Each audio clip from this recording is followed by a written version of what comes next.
We'll put you in that. You just put it right inside you. Pull it there, right there, and just tighten the drawstring down. Don't worry, you got some ammo.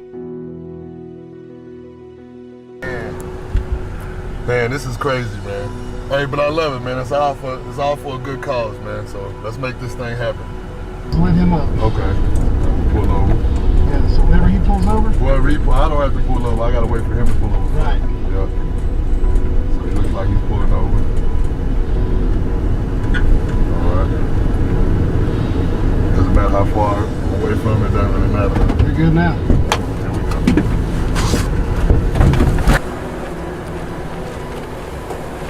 How's it going? Hey, how's it going, man? Hey, basic driving back there? No, I was trying to find my way. I'm looking at my map, and I'm not from around here. I was just trying to get my way to the airport.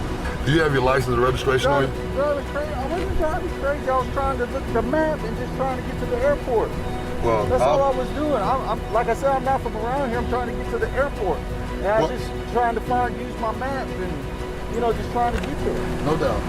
This is what make sure you get your license and registration. Is that a gun I see right there? Yeah. What the? Yeah. Sir, could you please get the hand on the steering wheel, please? Yeah. I need the radio to back up. You have are you? I'm gonna need backup. Okay. Okay. All right. You got your backup. Sergeant Newman, your backup. Okay. Come on, man. Yeah, I got it. Really? Really? Are you serious? Oh, man. Look at that. Oh, wow. You can just let me go. Oh, I told you all I was doing was using the map. Yeah, man.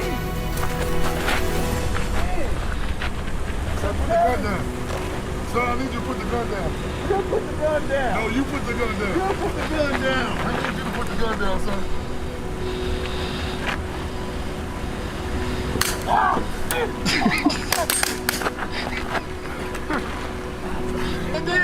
Sit back. Thumbs up.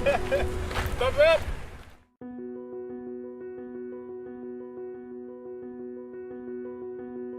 I asked him for his license and registration. He didn't provide it. And then I look down and I see a piece. So I know right then as a cop, that's not supposed to be like that. Correct. Right? So I'm like, okay, he was evasive driving. And that's when I was like, I need backup. I started feeling for the gun. Did you notice walking up you had your hand on the gun? Yes.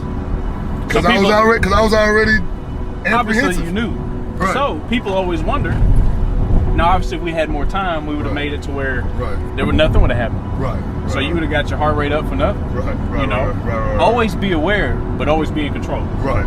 It's not right for somebody to shoot at you, right? No. That's not common. Right. Okay. Well, as you're doing it, you're drawing your weapon. You're giving commands. Drop the weapon. Drop the weapon. Right. And if at that time this person hasn't registered what you're telling them, then you have to take care of business. You have a family to get home to, right? That was unfreaking real right there. And that's why I was like, you know what? He can actually, just like when you said some of the questions your kids may have. Right.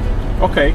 Well, what are they looking for in a traffic stop? Right. Now you can honestly say, well, I know what they're looking for, and here's how they would react to such. Because nothing is the same. Right. No two scenarios, no two calls, no two traffic stops are ever going to be the same. Right. And the scenario you just went through is not uncommon.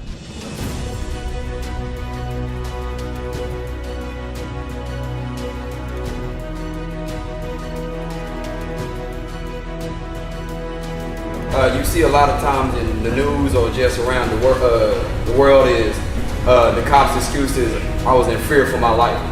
So what training do y'all get, or what resources do y'all get to take that fear away? Because I feel like that's like just the go-to excuse to get away with doing whatever you want to. When I just see that y'all have tasers, but the first result is a gun. So what do you take away, or where that fear coming from, and why are you a cop if you're scared to go help people? So for me, being African American, I think as a whole, our department, I think we do pretty good as far as being culturally aware.